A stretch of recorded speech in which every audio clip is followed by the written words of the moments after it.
ప్రియమైనటువంటి దేవుని సంగమా, ఇక్కడ మనం గమనించినట్లయితే ఇశ్రాయేలు ప్రజలు అధిక శాతం వారు చెరపట్టబడ్డానికి, వారు శ్రమలు అనుభవించడానికి, వారు బానిసత్వంలోనికి వెళ్ళడానికి కారణం ఏంటో తెలుసా? They last there identity. వారు గుర్తింపును కోల్పోయారు. వారు ఎవరో అన్న సంగతి మర్చిపోయారు. ఎక్కడి నుంచి వచ్చారో అన్న సంగతి మర్చిపోయారు. ఎవరు వారిని ఏర్పాటు చేసుకున్నారన్నటువంటి సంగతిని మర్చిపోయారు. సంగమా, ఈరోజు బయట లోకంలో మనం గమనించినట్లయితే చాలా మట్టుకు దేవుని ప్రజలుగా పిలువబడుతున్నటువంటి వారందరూ కూడా తమ గుర్తింపును మర్చిపోయారు. వారు ఎవరిని సేవిస్తున్నారో మర్చిపోయారు. ఎవరు నమ్మి ఈ అద్భుతమైనటువంటి పరిచర్యను అప్పగించారో అన్న సంగతిని వారు మర్చిపోయారు. సోషల్ మీడియాలో పోస్టులు చూస్తుంటే, ఫేస్బుక్లో, ఇన్స్టాగ్రామ్లో, అలాగే డిఫరెంట్ ప్లేసెస్లో, ఆ ప్లాట్ఫామ్స్ మీద మరి ఈ రాజకీయ నాయకుల పక్షముగా ఉన్నటువంటి దేవుని ప్రజలు, లేక సేవకులు, పాస్టర్ గారులు, ఈ పెద్ద వాళ్ళందరూ పెట్టే పోస్టులు చూస్తుంటే సిగ్గేస్తుంది, బాధేస్తుంది, వేదన కలుగుతుంది. మీరు సేవిస్తుంది దేవునా, లేకపోతే ఒక రాజకీయ పార్టీ నాయకుడినా? ఒక రాజకీయ పార్టీ నాయకుడిని ప్రేమిస్తే, అగౌరవిస్తే అదొక లెక్క. కానీ ప్రత్యర్థి నాయకుడిని దూషించే విధానం, వారి గురించి మాట్లాడే భయంకరమైనటువంటి మాటలు ఎప్పటి నుంచి సంవత్సరాల తరబడి చూస్తూనే ఉన్నాం. దేవుని సేవకునిగా ఆత్మ దుఃఖిస్తుంది. ఎలా చెప్పాలో, ఏం చేయాలో అర్థం కాని పరిస్థితిలో. సంగమా, జాగ్రత్తగా వినండి. మనము ఎవరిని సేవిస్తున్నామో ఆయనని ఎరిగిన వారమైతే మన మాట విధానం వేరుగా ఉంటుంది, మన ఆలోచన విధానం వేరుగా ఉంటుంది, మన ప్రవర్తన వేరుగా ఉంటుంది. మనం ఈ లోకంలో ఉన్నాము, కానీ ఈ లోకమునకు చెందిన వారము కాదు. ఈ లోక మర్యాదను అనుసరింపక చాలా ప్రత్యేకంగా దేవుడు మాట్లాడుతూ ఉన్నాడు. అపొస్తలుడైనటువంటి పౌలు 2వ తిమోతి పత్రిక 1వ అధ్యాయం 12వ వాక్యంలో అంటాడు, నేను సేవించుచున్న వానిని ఎరిగి ఉన్నాను, నేను నమ్మిన వానిని ఎరిగి ఉన్నాను గనుక సిగ్గుపడను. నువ్వు సేవిస్తున్న దేవుని నువ్వు ఎరిగి ఉన్నావా? ఆయన వ్యవహారం ఎలా ఉంది? మన నుంచి ఆయన ఎలా కోరుకుంటున్నాడు నీకు తెలుసా? మేము సేవించుచున్న దేవుడు ఈ అగ్నిగుండం నుంచి తప్పించగల సమర్థుడు. ఒకవేళ తప్పించకపోయినా చచ్చిపోతాం ఖాళీ అని సెలవిచ్చినటువంటి అద్భుతమైనటువంటి ఆ స్టేట్మెంట్ నేను ఇవ్వగలమా? నేను ప్రత్యేకంగా దైవ సేవకులను ఉద్దేశించి మాట్లాడుతున్నాను.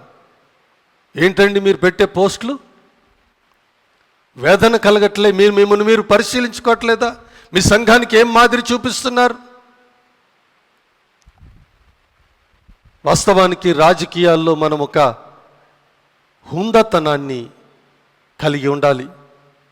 మన జీవన శైలి, వ్యవహారం అంతా కూడా ఎంతో హుందాగా యేసుక్రీస్తు ప్రభుని పోలిన వారముగా ఉండాలని ప్రభు పేరట నేను జ్ఞాపకం చేస్తూ ఉన్నాను. మొర్దెకై గురించి మనం చదువుతాం. చాలామంది వచ్చి, ఎందుకయ్యా వాడితో గొడవ, నయమన్ గారితో ఒకసారి మొక్కేస్తే పోలా, ఒకసారి నమస్కారం పెట్టేస్తే పోలా అని అంటే, అప్పుడు ఆయన ఏమన్నాడు తెలుసా అండి?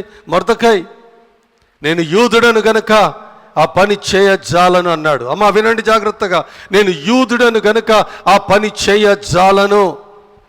మనం చేయకూడని పనులు ఎన్నో ఉంటాయండి బాబు. ఏది పడితే చేయడానికి మనం పిలువబడలా. ప్రత్యేకింపబడినటువంటి జనాంగం.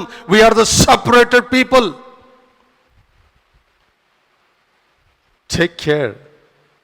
God is observing everything. దేవుడు పైనుంచి చూస్తూ ఉన్నాడు. చాలామంది వారి మాట తీరు చూస్తుంటే, వారి యొక్క స్టేట్మెంట్స్ చూస్తుంటే, వారి మాటలు చూస్తుంటే, వారి పోస్టులు చూస్తుంటే అస్సలు వారు దైవ భయం 1% కూడా ఉన్నట్లుగా కనిపించట్లేదు. పరలోకము, దేవుడు, భక్తి అన్న విషయాలు ఎక్కడ వారి జీవన విధానంలో కనిపించట్లేదు. జాగ్రత్త సుమా. ఈరోజు ప్రభు ఎవరితో మాట్లాడుతున్నాడు నాకు తెలియదు, కానీ చాలా జాగ్రత్త అని ప్రభు సెలవిస్తున్నాడు. మనము సేవిస్తున్నటువంటి దేవుని మనం ఎరిగిన వారమై ఉండాలి. రెండవదిగా ఆయన సృష్టికర్త అయినటువంటి ప్రభువు మనలను ఎరిగిన వాడుగా ఉండాలి. He need to acknowledge us too. మోషే నాయలంతట్లో నమ్మకమైన వాడు, భూమి మీద ఉన్నటువంటి మనుషులందరికంటే సాత్వికుడు. దావీదు నా హృదయానుసారుడు, దానియేలు నాకు బహుప్రియుడు, అబ్రహాము నా స్నేహితుడు, యాకోబు నా జనాంగం. ఇలా చెప్పుకుంటూ పోతే దేవదేవుడు ఆయన సేవకులను అక్నాలెడ్జ్ చేశాడు. ఆయన సేవకులను అక్నాలెడ్జ్ చేశాడు. యూనో, మనము దేవుని ఎరిగి ఉండాలి.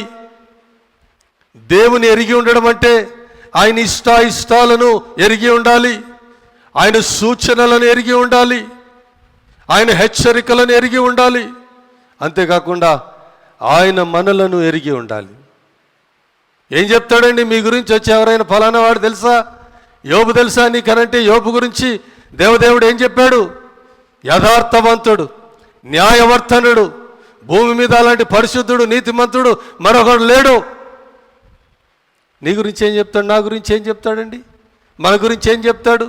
ఇదిగో ఆయన పార్టీ జెండా భుజాన్ని వేసుకొని తిరుగుతాడు, ఆయన పార్టీ నాయకుడు ఫోటోలు పెట్టుకొని తిరుగుతాడు. ఇదా మన గురించి చెప్పాల్సింది? అభిమానించండి, అభిమానించండి, ప్రేమించండి. మనము నైతిక విలువలను సమాజంలోనికి తీసుకొని వెళ్ళాలి. మోరల్ వాల్యూస్ని, ఎథికల్ వాల్యూస్ని సమాజంలోనికి తీసుకొని వెళ్ళాలి. లేకపోతే మన భక్తి ఏంటండి? మీకు తెలుసా, మీ సంఘ బిడ్డలు మిమ్మల్ని చూస్తున్నారు, మీ ఆలోచన విధానాన్ని చూస్తున్నారు, మీరు ఎలాంటి మాటలు మాట్లాడుతున్నారో చూస్తున్నారు. ఇకపోతే మూడవదిగా మనం గమనించినట్లయితే దేవుని మనం సేవిస్తున్నటువంటి లేక మనం నమ్మిన దేవుని ఎరిగిన వారమై ఉండాలి. ఆ తర్వాత మనలను సర్వోన్నతుడైనటువంటి ప్రభు ఎరిగిన వాడై ఉండాలి.